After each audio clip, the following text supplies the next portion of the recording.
በጣም ትልቁ ሄዴካችን ወይም ደግሞ የመልካም አስተዳደር ችግር ሆኖ የቆየው እናንተም እንደምታውቁት የቅልጦ ጎሞሮ እና የመጃር ውሃ ነበር።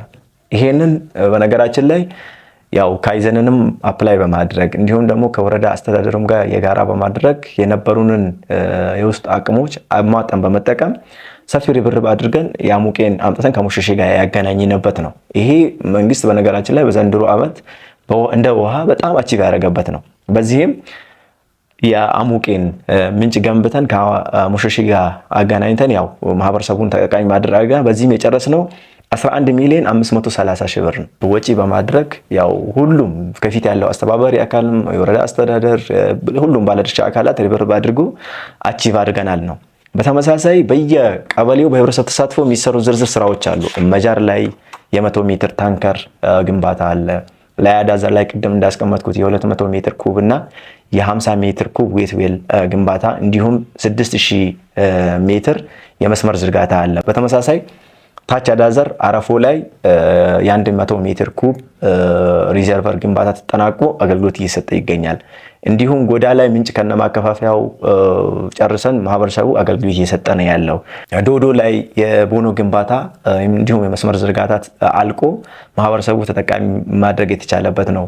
ታቾምናን ላይ ወደ 1000 አካባቢ የመስመር ቁፋሮ የተሰራና ያው ስራው በማለቅ ላይ ያለበት ነው። እነዚህን አጠቃላይ ሰብሰብ አድርገን ወደ ብር ስንቀይራቸው ወይም ደግሞ የወጡ ወጪዎችን እንትን ስንል እንደ 2018 እንደ ተቋም አጠቃላይ ያወጣነው ወጪ 113 ሚሊዮን 680 ሺህ ብር ወጪ አድርገን የተለያዩ የማህበረሰብ ክፍሎችን የውሃ ተጠቃሚ ማድረግ ትችላናል። ተቋሙ በመስኖ ፕሮጀክቶች ላይም ስኬታማ ስራ ማከናወን መቻሉንም ኃላፊው አክለው ይገልጻሉ። ያው እኛ እንደ ተቋም በበላይነት የምንመራው ሁለት ዘመናዊ መስኖ ተቋማት አሉ።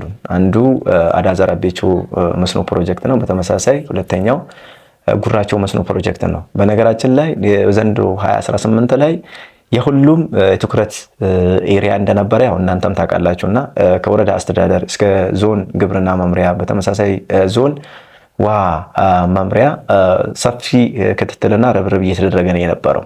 ይሄንም ደግሞ በተደረገው ርብርብ ትንሽ መስኖ ተቋሙ ሲተች የነበረበት በአቅሙ ልክ አላለማም በሚል ያው እስከ ዞን ድረስ እስከ ወረዳ ሲተች የነበረበትን ያንን ለመቀየር በነገራችን ላይ ሰፊ ርብርብ ተደርጓል።